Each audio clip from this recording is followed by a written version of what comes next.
Preciosos los pequeños, ¿verdad?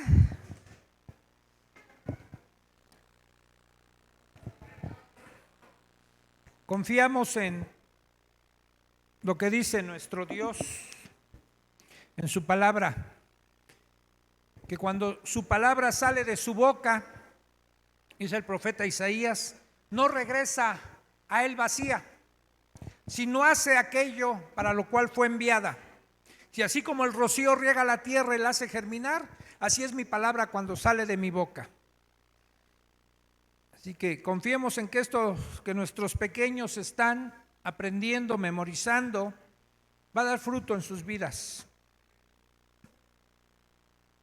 Y varones están invitados el próximo sábado a la reunión 4:30 y propongan temas ahí en el grupo de varones, en el grupo de WhatsApp de varones, propongan temas. Hemos tratado de eliminar ya un libro de estudio, de seguir ahí para ver temas. El primer tema que vimos, se acordarán los que han estado asistiendo, es la honra a los padres. El segundo que vimos, que se terminó el sábado anterior, el último que hubo, fue del perdón. Y propongan algún tema en el grupo para esta próxima reunión. Ahora les voy a pedir que abran su Biblia en el Evangelio tercero, que es el Evangelio del doctor Lucas, en el capítulo 14. Vamos a leer del versículo 25 al 33. Y después de esto te pido, como acostumbro hacer, que oremos, que tú pidas por mí para que Dios me pueda usar y edificar, exhortar y consolar a su iglesia. Y yo voy a pedir por ti para que Dios también abra tu entendimiento y el mío.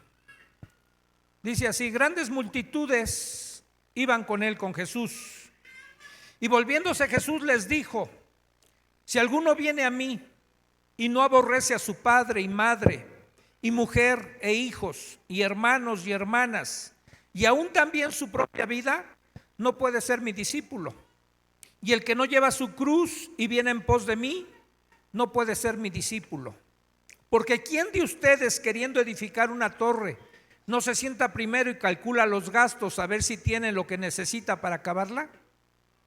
No sea que después que haya puesto el cimiento y no pueda acabarla, todos los que lo vean comiencen a hacer burla de él, diciendo: este hombre comenzó a edificar y no pudo acabar.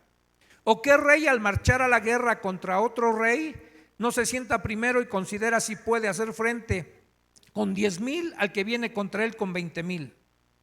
Y si no puede, cuando el otro está todavía lejos, le envía una embajada y le pide condiciones de paz. Así pues, cualquiera de ustedes que no renuncie a todo lo que posee, no puede ser mi discípulo. Oremos. Señor, concédenos entender el llamado que tú has hecho a nuestras vidas. No solo a creer en ti como nuestro Salvador, sino atender a tu voz, que día a día nos está llamando a seguir tus caminos, por difíciles que sean, que podamos tener la disposición y la claridad de lo que es caminar junto a ti, como discípulos tuyos. Te lo pedimos en el nombre de Cristo Jesús. Amén. Ya he decidido, cuando predico, no preocuparme si acabo. Si no acabo, pues ya lo terminaré para otra ocasión, porque es que me voy a quejar de mi hija ahorita que se fue. Es que siempre que me ve mi hija que estoy preparando algo, llega y me dice: ya papá, dice, si luego ni consultas tus notas. Le digo: mira hija, es que yo le hago como le hacía en la prepa. ¿Saben cómo estudiaba yo en la prepa? Hacía acordeones, hermanos, pero nunca los saqué. Hacer acordeones te da la idea de lo que crees que va a venir en el examen y lo aprendes. ¿Sí? Nunca lo saqué, sino me concentraba en eso y le digo a mi hija, le hago así. Yo pongo mis notas y rara vez las consulto. A veces sí, pero ya generalmente el mensaje siempre lo tengo primero aquí, después lo bajo, consulto, reviso algunas cosas y lo bajo acá. Pero rara vez consulto y me dice mi hija, pues ni vas a consultar nada, papá. Dice, ¿y para qué tanto y tanto haces? Dice, si no vas a acabar en 1 hora. Por eso ya no me preocupo en acabar en 1 hora. Si no acabo, pues seguirá para otra, ¿no? Además, les aviso que Johnny no está porque se fue de vacaciones. Y entonces él me dijo, mire, yo le dije, Johnny, te toca predicar el próximo domingo. Dice, no voy a llegar, hermano. Digo, no te preocupes, yo no voy a acabar. Asunto solucionado, ¿no? Tú no vas a predicar el próximo domingo, yo no voy a acabar hoy. Entonces ya saben quién va a predicar el próximo domingo. El tema que hoy voy a tratar es el discipulado. Yo hago así mis sermones. Pongo un texto porque tiene que estar basado en un texto bíblico. Le pongo un tema a desarrollar y el tema a desarrollar hoy es el discipulado. Y le pongo un título al mensaje y el título es el costo del discipulado o el costo para el discípulo. Y miren, cuando revisamos la escritura, ¿sí? Cuando una vez que nuestro Señor Jesús resucitó y antes de ascender al cielo, al final de Mateo, en el capítulo 28 de Mateo, Él les da lo que conocemos como la gran comisión. Y les dijo, he aquí toda potestad me es dada en los cielos y en la tierra. Y les da una encomienda, por tanto, id, se vayan y hagan discípulos en todas las naciones, enseñándolos de todas las cosas, ¿sí? Bautícenlos en el nombre del Padre, del Hijo y del Espíritu Santo. Y aquí yo estoy con vosotros todos los días hasta el fin del mundo. ¿Sí? Y la gran comisión tiene que ver con hacer discípulos, no creyentes nada más. Una cosa es ser creyente y otra cosa es ser discípulo, que es lo que hoy vamos a tratar de ver. Así que esa misión que Jesús encargó a sus apóstoles tiene que ver no solo con creyentes, sino con discípulos. Y ese método, hasta la fecha, Dios no lo ha cambiado. Dios no te necesita a ti ni a mí para evangelizar, para ser discípulos, pero lo hace a través de hombres. Y somos los hombres los que tenemos esa labor encomendada por el mismo Jesús de hacer discípulos, y no lo va a cambiar. Tú y yo tenemos la gran responsabilidad de discipular a otros, pero antes de discipular, un maestro no puede ser maestro si antes no fue discípulo. Nadie puede mandar si antes no aprendió a obedecer. Necesitamos primero enrolarnos, ¿sí?, como discípulos del Señor. La palabra discípulo viene del griego matetes, que significa aprender, cuya raíz viene también de la palabra mantano o verbo mantano, que sugiere pensar con esfuerzo. Un discípulo es el que aprende, aquel que sigue a su maestro y sus enseñanzas. Esta palabra primero se usó en la Biblia, en los 12, pero después se extiende a todos los creyentes. ¿Sí? El ser discípulos. Así que en esta porción que leímos,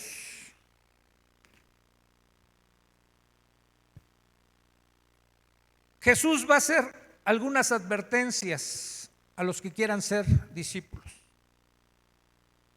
Voy a retomar la lectura. Dice, grandes multitudes iban con Jesús.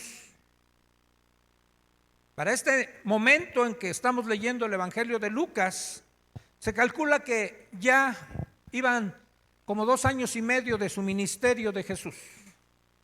Ya había anunciado 3 veces que había que tener que ir a Jerusalén a padecer. Y obviamente arrastraba multitudes. Pero no todos los que le seguían eran discípulos. Y pudiera decir, no todos los que estamos aquí son discípulos. Algunos nada más son creyentes. Otros son nada más simpatizantes. Otros a lo mejor todavía no se convierten. Eso solo lo sabe el Señor, que mira los corazones. Pero estas multitudes que seguían a Jesús es porque le habían visto hacer muchas cosas, ¿sí? Le habían visto hacer milagros, los había alimentado, ¿sí? Y estaban ansiosos de estar con Jesús.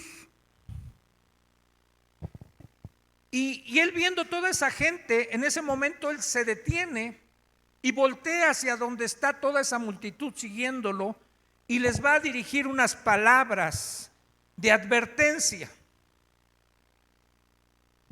Una advertencia que es para los discípulos, a esos seguidores que deben considerar el costo que hay en seguir a Jesús. Les está pidiendo, les va a pedir una entrega total a esa decisión que ellos van a tomar. Les va a pedir una vida de abnegación, una vida de sacrificio, ¿sí? Una vida dispuesta a dar todo por Él. No los va a animar ni se va a contentar con que las grandes multitudes lo sigan. Y hay de aquellos lugares donde a veces le enseñan a la gente o les promueven y los atraen a sí mismos o a esa iglesia, diciéndoles que ya en Jesús todos sus problemas se van a acabar. Ya saben que aquí no les predicamos eso. Y si alguien no lo ha escuchado, pues hoy lo va a escuchar. En Jesús la vida no es más fácil, es más difícil. Pero no te quedes con eso, ahorita te dejo así. Así que cuando Jesús se voltea y les dice estas palabras que suenan fuertes: si alguno viene a mí y no aborrece a su padre, a su madre, a su mujer, a sus hijos, a sus hermanos, a sus hermanas, ¿sí? Si no los aborrece a ellos, no puede ser mi discípulo. Y va más allá, dice, aún su propia vida. ¿Qué es aborrecer? No tengamos en cuenta la palabra aborrecer como la acepción que nosotros le damos en estos tiempos. Aborrecer es como repudiar, ¿no? O sea, no quiero nada, te quiero lejos. No, la acepción que tiene esta palabra de aborrecer, ¿sí? De acuerdo al original, aborrecer significa poner en segundo lugar algo. Para que no tengan la idea, ahorita nos compartía Beto, no está atendiendo y está al pendiente de su mamá. Y eso es honrar a los padres. Pero Jesús le está pidiendo a la gente que pongan todo lo demás por debajo de él. Nada, para un verdadero discípulo de Jesús, nada puede estar por encima de él. Sería idolatría. Él debe ser todo para nosotros, absolutamente todo, lo más importante. Por encima de cualquier relación filial que podamos tener, familiar con alguien, ¿sí? No puede desplazar a Jesús de nuestro corazón.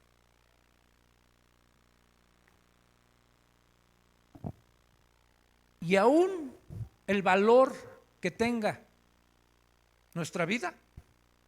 Tampoco. Porque puede haber gente que a lo mejor haga a un lado eso, pero se ama tanto. Se puede uno volver narcisista. Ustedes saben la historia de Narciso, ¿no? Que un día se asomó Narciso en una fuente de agua, así, no sé si era lago, río, y se vio tan hermoso que quedó fascinado con su rostro. Y a partir de ahí solo se veía él. Se llamaba Narciso y de ahí surgió la palabra narcisista o narcisismo. Y por eso también Jesús les está pidiendo aborrecer la propia vida.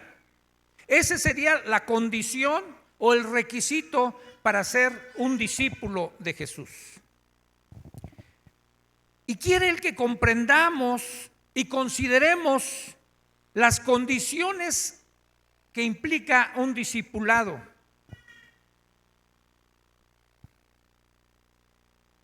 ¿Cuál es el interés genuino de un verdadero discípulo? Pregúntate tú, cuando llegaste aquí, cuando te hablaron de Jesús, ¿cuál era tu condición? ¿Cuál era tu anhelo? ¿Qué es lo que esperabas? ¿Te hablaron del costo? Jesús solía decirle a la gente lo que implicaba seguirlo a Él. Él no engañó a nadie. Y es más, algunos ni les aclaró que no quisieron seguirlo. Pero además agregó, porque si no perdemos la vida, hay otras cosas que tenemos que hacer en la vida. Dice, y el que no lleva su cruz y viene en pos de mí, tampoco puede ser mi discípulo. Él les hablaba con la verdad y les exponía lo que demanda el discipulado a aquellos que desean seguir a Jesús. Piénsalo bien, para que podamos definir nuestras vidas, si vamos a seguir o no a Jesús. No les hace un llamado por medio de engaños, ni aún les habla para que empiecen a recibir cosas buenas. Él les expone lo que va a venir si deseamos seguir a Jesús. ¿Cómo es el verdadero camino del cristiano? No, hermanos, no es un camino de comodidades, no es un camino de bonanza, es un camino angosto, como dice la Escritura. Así es el camino del verdadero discípulo. No me vean feo, tampoco es un camino horrible. Ahorita van a ver. ¿A qué debe de estar dispuesto un discípulo? Bueno, va a pasar Jesús a exponer en esta parte, en esta porción que estoy tomando, dos ejemplos de lo que debe estar dispuesto el discípulo a hacer por seguirlo a Él. Primero va a estar diciéndoles que deben de estar dispuestos a desprenderse de todo lo que más quieran. Porque les dice, ¿quién de ustedes que va a querer edificar una torre primero no se sienta a calcular? El discípulo que no ama a Cristo más que a nada y a nadie, va a dudar en cuanto al costo. En la antigüedad, cuando había que construir algo, bien la antigüedad y hoy también, lo primero que tenemos que hacer es echar cimientos para edificar cualquier construcción. Jesús al final del Sermón del Monte habla de dos clases de cimientos, uno que se hace sobre la roca y otro sobre la arena. Y cada uno tiene que edificar a ver sobre qué va a edificar. Y luego el apóstol Pablo dice en Corintios, nadie puede poner otro cimiento que el que ya está puesto, Jesucristo. Y sobre él cada quien va a edificar. Cuando les pone este ejemplo Jesús, aquí en Lucas dice, bueno, alguien cuando va a ponerse a edificar, tiene que pensar primero en lo que va a edificar. Dice, no sea que acabándose el dinero, solo haya puesto una parte que sean los cimientos y después no pueda terminar de edificar. ¿Y qué está queriendo decir? Si edificamos bien y fundamentamos bien nuestros cimientos, vamos a poder terminar la edificación. Si estamos bien cimentados sobre la roca que es Cristo, ¿sí?, no se nos va a acabar los recursos para poder terminar una construcción. Pero, ¿cuántos saben que el evangelio cuesta? Y cuesta también económicamente. ¿Cuántos tuvieron problemas o tienen, no me levanten la mano, con la cuestión del diezmo?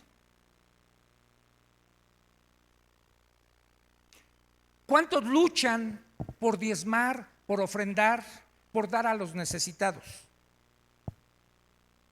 Porque miren, el evangelio cuesta. No podemos considerar seguir a Jesús sin desprendernos de nuestros recursos, que además no son nuestros. Él nos los ha dado. Por eso le está diciendo, mira, tú vas a calcular, vas a una construcción. ¿Qué tal si se te acaba el dinero? ¿Qué vas a hacer si se te acaba ese dinero? Si lo hacemos en nuestros propios recursos, les aseguro que el dinero se va a acabar.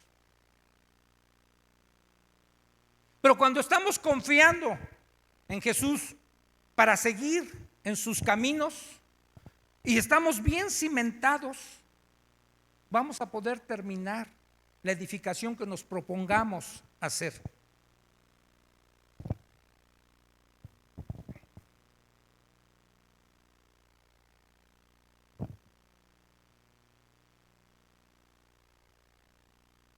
Todo, absolutamente todo, debe estar por debajo de Cristo.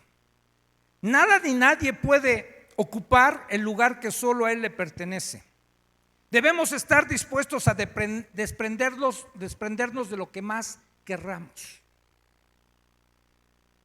Y a veces nuestras posesiones, nuestros recursos, son algo que nos hace luchar.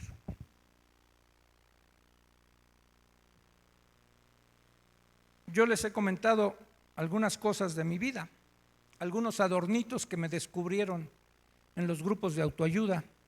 Allá les llaman defectos de carácter, pero para Dios son pecados. Y como adornos me colgaron, me dijeron que yo tenía como un pecado principal la avaricia, la lujuria y el orgullo.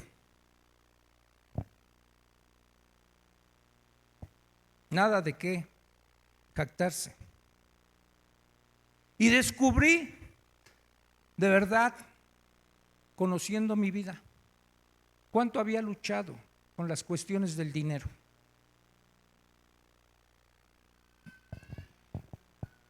Y cuando tú trabajas en algo sobre tu vida, sobre una concupiscencia tuya, la idea es superarla.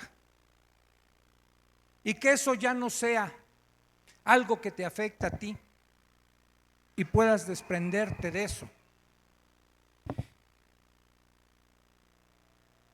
Hoy les puedo asegurar que no es mucha la batalla que tengo con estas cosas en cuanto al dinero. Pero un tiempo fue un problema fuerte para mí. Un problema que incluso a mí me llevó a robar.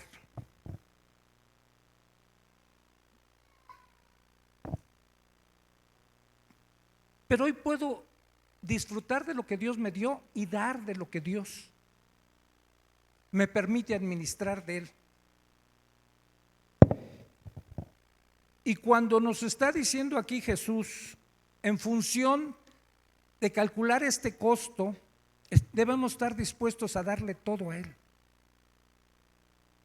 Finalmente nuestros recursos no son nuestros, son de Él. Y por eso cuando pone aquí esto nuestro Señor, debemos calcular eso. ¿Estás dispuesto a darle todo lo que aparentemente es tuyo porque nada es nuestro? Si un día te lo pide el Señor, lo que tú tienes de dinero, de posesiones. Estamos estudiando los miércoles el libro de Hechos y es asombroso lo que hacían los hermanos de la iglesia primitiva. Dice, vendían sus casas y ponían de lo vendido ese dinero a los pies de los apóstoles para cubrir las necesidades de los demás y que a nadie le faltara nada. Otra cosa que les está pidiendo Jesús es estar dispuestos a llevar una carga que se nos ha impuesto. Todas las verdades, todos los verdaderos discípulos debemos estar dispuestos a llevar algo que se llama cruz. En la antigüedad, los romanos cuando crucificaban a alguien, lo que tenían que hacer con ellos era obligarlos a cargar una cruz. Y en esa misma cruz los iban a crucificar, pero ellos la tenían que llevar. De ahí toma esa imagen Jesús diciéndoles a sus seguidores, después de que edificar una torre, les empieza a decir lo que tienen que hacer, cargar una cruz también. Y nosotros como verdaderos discípulos debemos de estar dispuestos a llevar esa cruz y aún estar gozosos ante la ignominia que nos puedan hacer los demás. Había algo que le llamaban los romanos, parece hasta una palabra como de medio de Lucifer, pero se llama furcifer. Para eso que hacían con la gente de llevar su cruz, era como llevar su propio patíbulo a cuestas. Por eso es necesario que un discípulo lleve su propia cruz. Y la cruz no tiene que ver con muerte física en la actualidad. Tiene que ver con una muerte a mí mismo, a mi yo, con un sacrificio vivo que yo voy a hacer. Regresa ahí en el libro de Lucas que estamos, regresa un poquito al capítulo 9. Porque en el capítulo 9 se nos van a presentar algunas ilustraciones al final del capítulo 9, verso 57. Está Jesús con sus discípulos y les dice, yendo ellos, uno le dijo en el camino, Señor, te seguiré a donde quiera que vayas. Y le dijo Jesús, las zorras tienen guaridas y las aves de los cielos nidos, mas el Hijo del Hombre no tiene dónde recostar la cabeza. Y a otro le dijo Jesús, sígueme. Y esta persona le contestó, Señor, déjame que primero vaya y entierre a mi padre. Jesús le dijo, deja que los muertos entierren a sus muertos, y tú ve y anuncia el reino de Dios. Entonces también dijo otro, te seguiré, Señor, pero déjame que me despida primero de los que están en mi casa. Y Jesús le dijo, ninguno que poniendo su mano en el arado mira hacia atrás es apto para el reino de Dios. Uno podría considerar esto, fíjense. Cuando alguien es entusiasta, cuando alguien es movido por las emociones, cuando alguien es eufórico, sería un buen síntoma, ¿no? hijo, como que está recibiendo muy bien la palabra de Dios. Ahí va Jesús con sus apóstoles y hay un aventado por ahí que lo ha estado escuchando de entre todas esas multitudes que él jalaba, y uno cuando lo ve le dice: maestro, yo te voy a seguir a donde quiera que tú vayas. ¿No hubiera sido mejor para nuestro entendimiento que Jesús hubiera dicho: qué hombre, ¿no? Qué dispuesto está. Hubiera dicho: a ver, dame tu nombre. ¿Cómo te llamas? Porque te voy a anotar aquí. Si se desocupa un puesto de los 12, a lo mejor ahí entras, ahí tú tienes cabida, ¿no? Le dijo Jesús. ¿Cómo le responde? Las zorras tienen guaridas y las aves nido, pero yo, al que tú quieres seguir, no sé dónde voy a dormir hoy. Yo no tengo ni siquiera una cueva como las zorras, ni un nido como las aves. El dueño de todo, el creador de todo, decidió vivir en esta tierra sin poseer nada. Nunca tuvo una propiedad Jesús, nunca tuvo una casa. Sí, él vivió de prestado. Aun cuando murió, la tumba donde fue depositado fue prestada. No era de su propiedad. Y le está invitando a este hombre: ¿quieres seguirme? Mira, si me sigues a mí, vas a vivir en la inseguridad. No te prometo nada. No hay salario. No sé si haya comida para hoy, ni siquiera para mañana, para hoy. ¿Sí? ¿Quieres una almohada? Te doy una piedra. Esa es la que yo uso de almohada. Así como Jacob, cuando estuvo ahí con Dios en un encuentro con él. Dice: ese es el costo. ¿De verdad quieres seguirme? ¿Qué estaba haciendo Jesús con esta gente? Miren, yo creo que ¿saben qué hacía? Lo estaba desanimando. El otro día Memo comentaba de, no sé qué muchacho haya sido, pero que un muchacho le decía que quería ser pastor y dice: yo lo empecé a desanimar. Qué gacho el pastor Memo, ¿eh? En lugar de animarlos, ¿no? ¿No saben por qué tratamos a veces de desanimar a la gente? Para que sepa el costo. ¿Sí? Que no se mueva por puro entusiasmo, por pura emoción. ¿Sí? ¿Ustedes creen que es fácil ser pastor? No, hermanos. A veces tenemos muchas batallas, muchas decisiones a veces que tenemos que tomar, que a lo mejor no estamos seguros, y cosas que a veces cargan nuestro corazón y que ahí están, y que no sabemos a veces cómo hacerle. Y que uno diría: bueno, pues si los psicólogos pueden, ¿por qué un pastor no? ¿Saben la diferencia entre un psicólogo y un pastor? Se las voy a contar con una anécdota. Cuentan que un día había 2 psicólogos que trabajaban en el mismo edificio. Uno trabajaba en el segundo piso y atendía 20 pacientes diarios, y el otro trabajaba en el primer piso y solo atendía 2. El que atendía 2 pacientes terminaba con la corbata de lado, sí, cargado con todas las broncas, y tenía que viajar en metro porque no le alcanzaba para comprarse un carro. El que trabajaba en el segundo piso y atendía 20 tenía un carro último modelo con chofer, bajaba siempre bien arregladito y silbando, bien feliz de la vida. Y entonces el del primer piso se rascaba la cabeza y decía: no sé cómo le haga a mi colega. Yo con 2 que atiendo al día, con sus broncas que me traen, ya no aguanto. Me quedo bien cargado. Dice, ¿y este atiende a 20 diario? ¿Cómo le hará? Y un día se lo encuentra en las escaleras y no se aguanta. Le dice, oiga colega, la verdad, yo traigo una duda desde hace mucho tiempo. Dígame colega, ¿qué pasó? ¿En qué le puedo ayudar?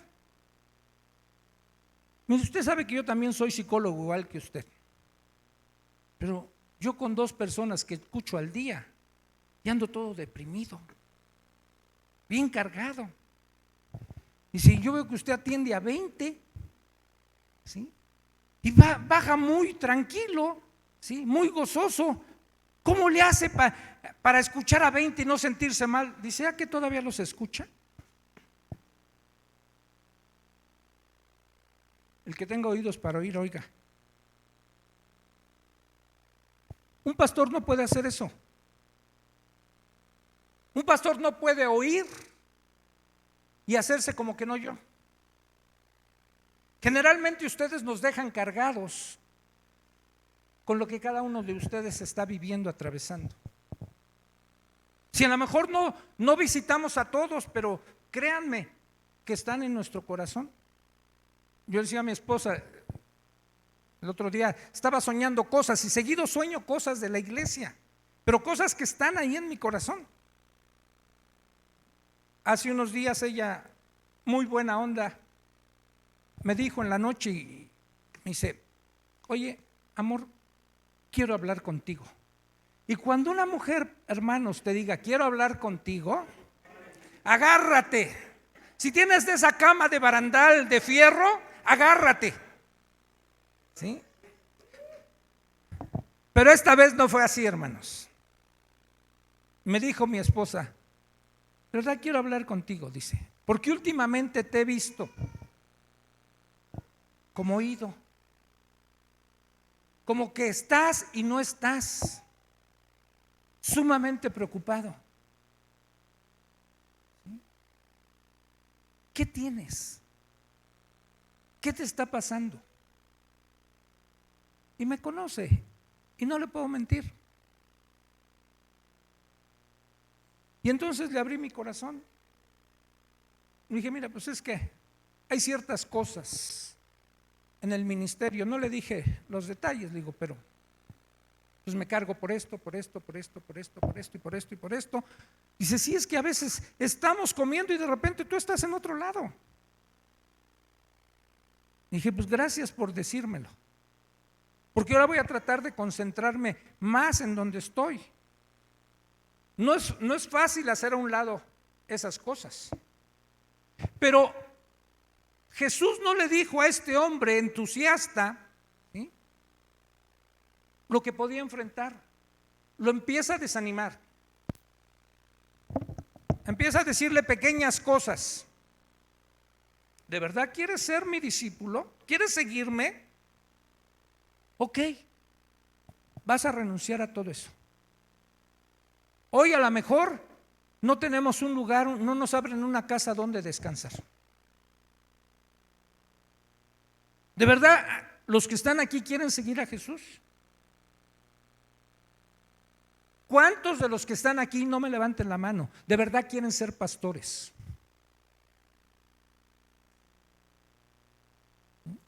Calcula el costo. Ve, ahorita se está muriendo su mamá de Beto.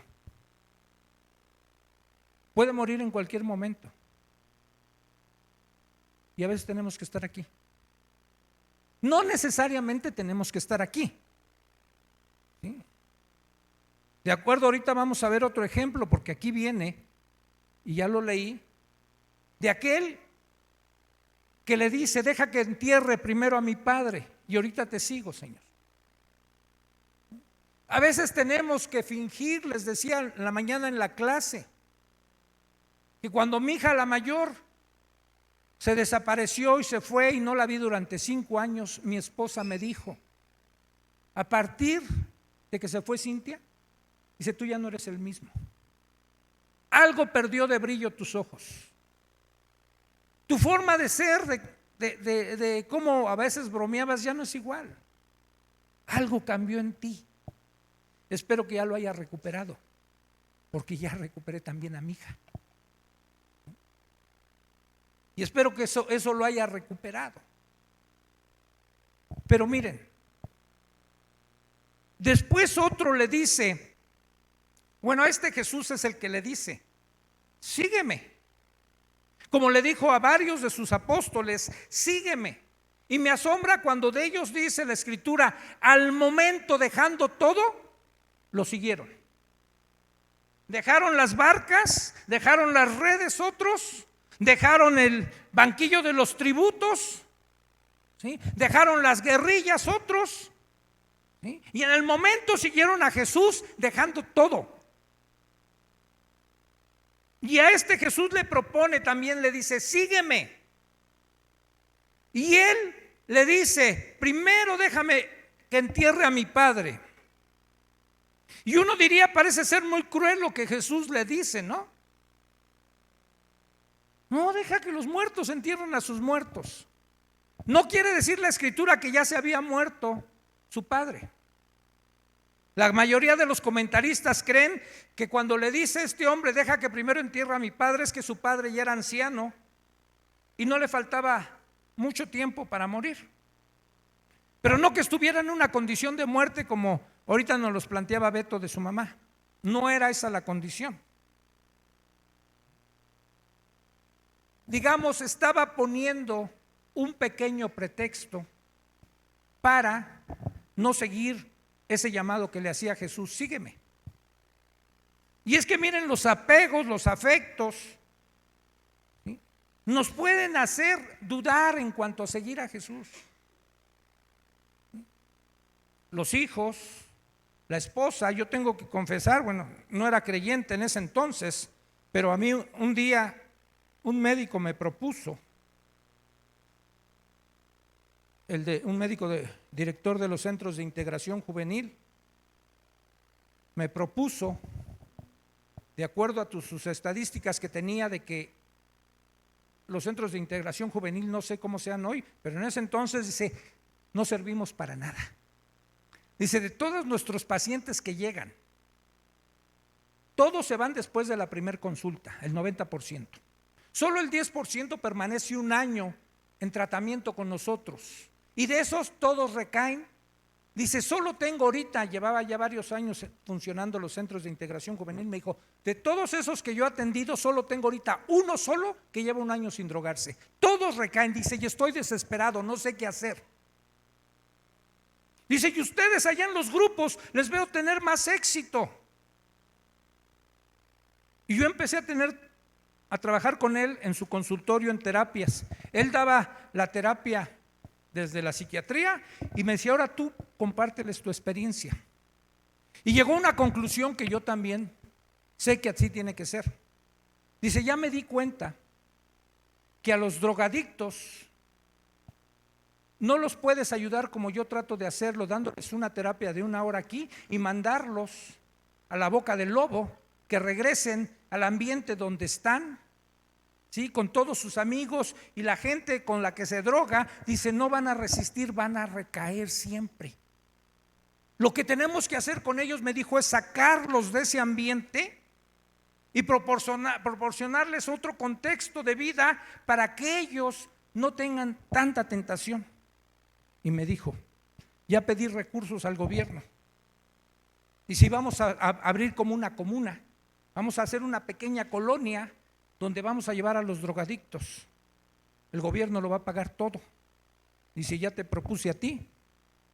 Dice, para que te vuelvas terapeuta con un certificado que yo te voy a sacar de terapeuta. Dice, y tú y yo trabajamos juntos. Dice, yo con lo que estudié de psiquiatría y tú con tu experiencia. Y mira, hacemos buen equipo. Dice, pero la única condición, me dijo, es que nos tenemos que ir a vivir ahí.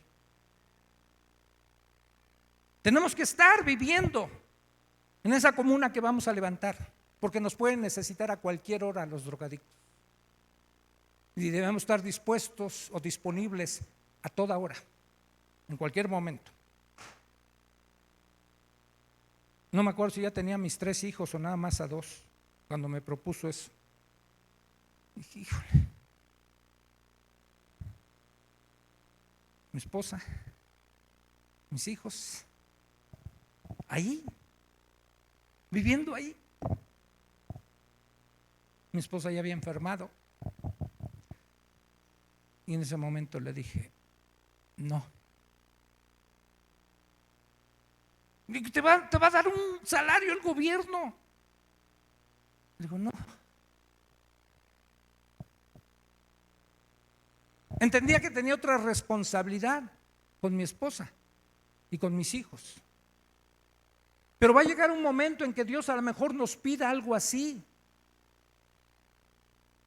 A este hombre le dijo, mira, sí, yo sé.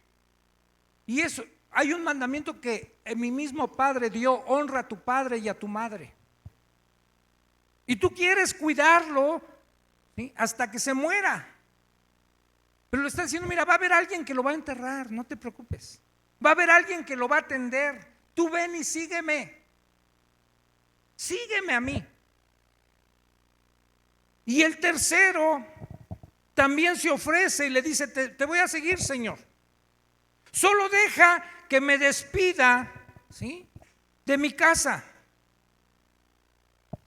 Y miren, eso fue lo que me pasó. A veces cuando tenemos que tomar una decisión radical, nos ponemos a considerar todo lo que tenemos. Y yo admiro, aquí está nuestra hermana Rebe, misionera, porque el otro día que la llevamos a su casa, íbamos platicando y le dije, oye Rebe, ¿has sabido esto y esto? Dice, ¿cómo quieres que yo lo sepa?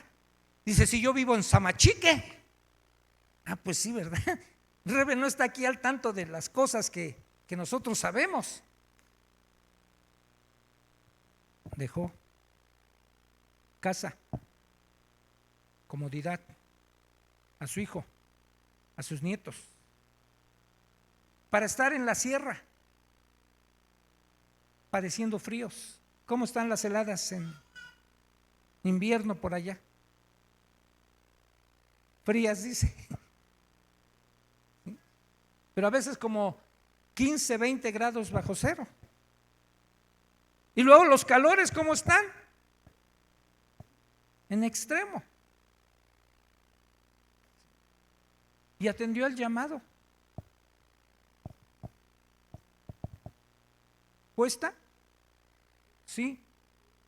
¿Por qué creen que nada más tenemos 2 misioneras? Porque la gente tiene que calcular el costo, lo que implica hacer eso. Pepe ya hizo sus pininos. Un viaje a Brasil le costó 80,000 pesos. Bueno, hay agencias que se aprovechan de eso, ¿no? Y que se llevan todo el crédito y nada más es pagar y pagar. Pero ¿cuántos estarían dispuestos a renunciar a la profesión de abogado, de ingeniero, de otro abogado, de la contadora, del arquitecto? El doctor M. Joyce era un doctor, brillante doctor, con un futuro en una carrera muy prometedora en la medicina. Y un día atendió al llamado de Dios y lo dejó todo. Todo lo dejó. Ya voy.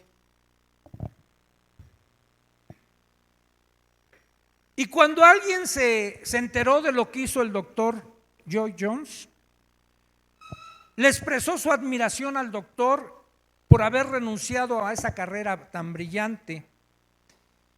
Pero sin embargo, le dijo algo esta persona, que cómo era posible que hubiera dejado todo por seguir a Jesús. Y la respuesta del doctor Joy, él le dijo, no, yo no he tenido que renunciar a nada, sino que lo he recibido todo. ¿Y tú crees que no es justo que nosotros demos todo porque el que lo dio todo por nosotros? Que ahora nuestras vidas ya no nos pertenecen. Y que por eso cuando alguien está pensando todavía en las cosas de este mundo, ¿sí? Dijo Jesús, es como aquel hombre que toma en su mano el arado y está volteando hacia lo que deja atrás. Nos puede pasar lo que le pasó a la esposa de Lot. Y aún ahí no estaba pidiendo el Señor un llamado a seguirlo, sino simplemente lo estaba sacando de una ciudad de pecado y les dio la orden: no volteen para atrás. No volteen, oigan lo que oigan. Iba a destruir Sodoma y Gomorra. No volteen. Pero el corazón de la esposa de Lot estaba en Sodoma y en Gomorra. Y no aguantó la tentación. Cuando iban huyendo, y dice la Escritura que volteó, y en ese momento se convirtió en estatua de sal. Y ahí quedó. Pero su marido también tenía algo que ver en eso. Cuando se separa Lot de Abraham, ¿sí? Dios le dice a Abraham: mira, sepárate de tu sobrino. Y Abraham le plantea, dice: mira, ya hay mucha bronca entre tu gente y mi gente, ¿sí? Ya está habiendo pleito, tenemos tanto ganado, mejor sepárate. Si tú te vas a la izquierda, yo me voy a la derecha. Si tú te vas a la derecha, yo me voy a la izquierda. Dice: escoge. Y dice la Escritura que Lot vio la llanura y que vio que esa tierra era muy buena. Dice, y escogió, dice: yo quiero esto, va a servir para alimentar bien a mis ganados. Dice, y puso sus tiendas ahí. Dice, y las fue poniendo, dice, hasta acercarse a Sodoma y Gomorra. Y cuando estamos muy aferrados a las cosas de este mundo, es como cuando el Señor nos hace un llamado y siempre estamos volteando hacia atrás. Estamos tan anclados aquí, ¿sí? Lo que tenemos, lo que podemos dejar, mi negocio, mi trabajo, mi pensión, ¿sí? Mis nietos, mis nietas, que a lo mejor ya no voy a ver, mis hijos. No estoy queriendo decir que todo esto está mal, solo que cada uno decida. Si de verdad le ha dicho al Señor: Señor, Señor, quiero ser tu discípulo y quiero seguirte, que calcule el costo. ¿Qué es lo que va a pedir Jesús? Dice: el que no aborrece a padre, madre, esposa, hijos, hermanos, hermanas y aún su propia vida, hasta ahí lo dijo, no es digno de ser mi discípulo. Por eso es que llega un momento en nuestras vidas, hermanos, que tenemos que tomar una definición, aunque ya llevemos muchos años de cristianos o pocos años. Define. Y hay cosas a las que tenemos que renunciar. Miren, ahorita vi aquí a dos. Y sí, ustedes. Aquí hay una también que ya lo hizo. Que hay cosas que son temporales. Los grupos son temporales.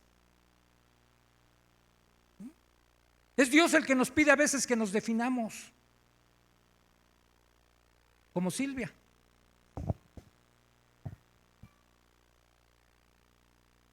Y en otras cosas nos tenemos que definir. ¿Puede ser tu trabajo un estorbo para seguir al Señor? Puede ser, hermanos. Un día le dije a un hermano en Acueducto, y acostumbraba a decir esa frase, les decía: mira, si tu trabajo te impide venir a la iglesia, renuncia a tu trabajo.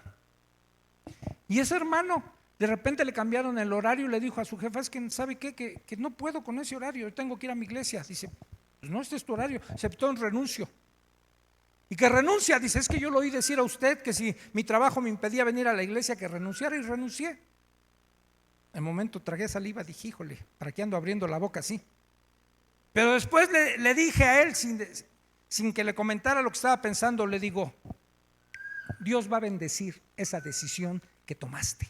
porque estás optando por él, ¿sí? Y estás prefiriendo venir a la iglesia que estar trabajando en un lugar que te impide venir a la iglesia. Le digo, Dios te va a abrir puertas, y le abrió puertas y un mejor trabajo, y le fue mucho mejor cuando se camina en fe. Pero cuando se está dudando, es que no sé hacer otra cosa, mira, Dios provee. Aunque en esa, termino con esto, aunque en esa inseguridad a la que nos llama Dios, que nos dice, no sé ni dónde voy a dormir hoy, no sé si voy a comer, ¿qué crees, hermano?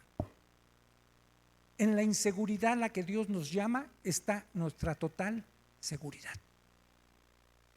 Paradójico. Él nos da todo. Él sabe de qué tenemos necesidad. Él mismo lo plasmó en su palabra. Dice, busca primero el reino de Dios y su justicia, y todo lo demás de lo que yo sé que tienes necesidad, yo te lo voy a dar. Yo lo sé. Y Él nos da a manos llenas, pero quiere probar nuestro corazón. Dame, hijo mío, tu corazón. Dámelo. Si de verdad quieres seguirme, toma decisiones radicales, ya no mires hacia atrás.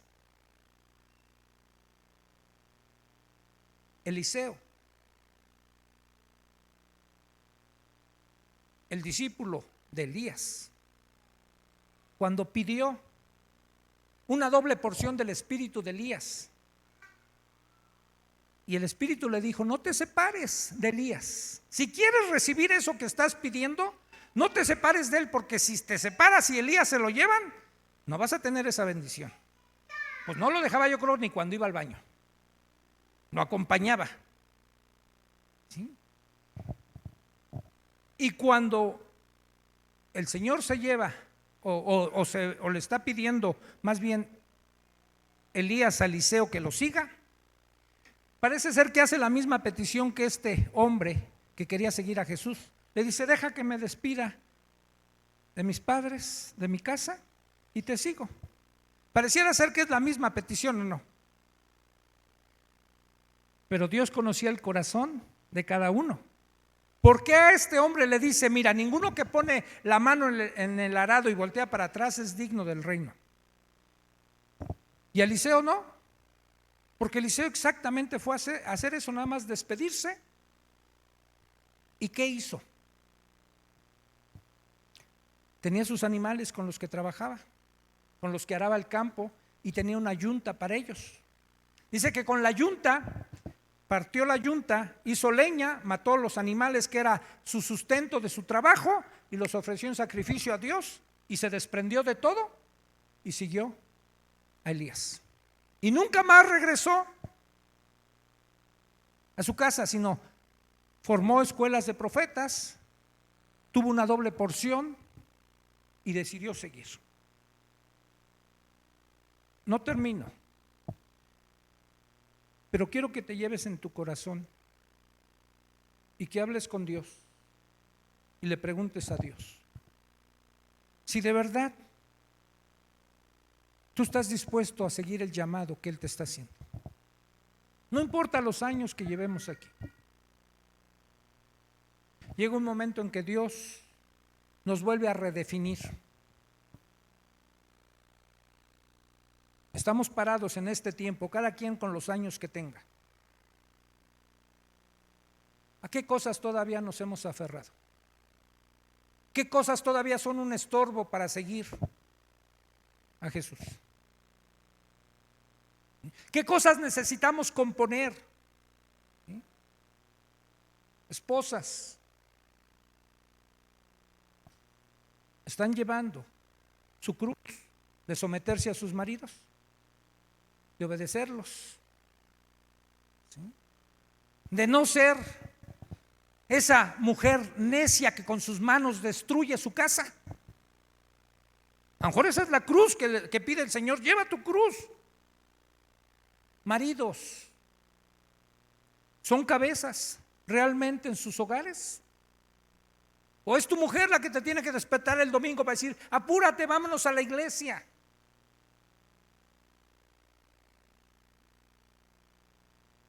Eres como Josué, que él declaró, yo, y me salió medio argentino,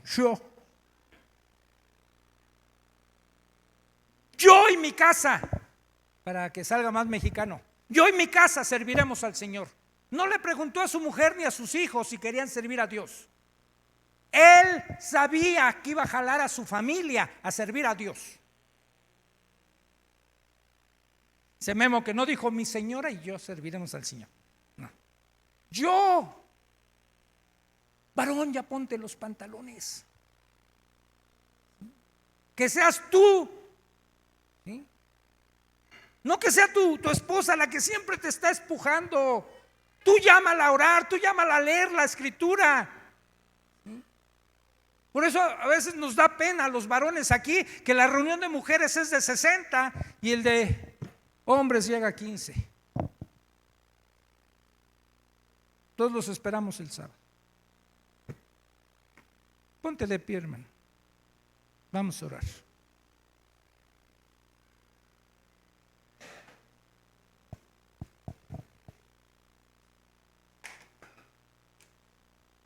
Aunque no somos una gran multitud, Señor,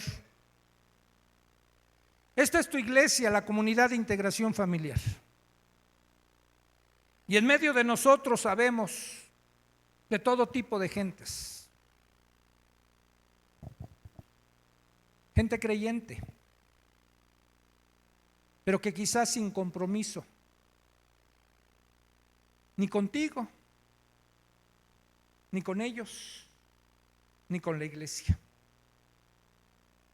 Simpatizantes quizás. Pero gracias porque también hay gente comprometida. Gente que no se conforma con eso. Gente que quiere que sucedan las cosas, pero porque ellos van a intervenir para que las cosas sucedan. Levanta más gente de esta, Señor. Define.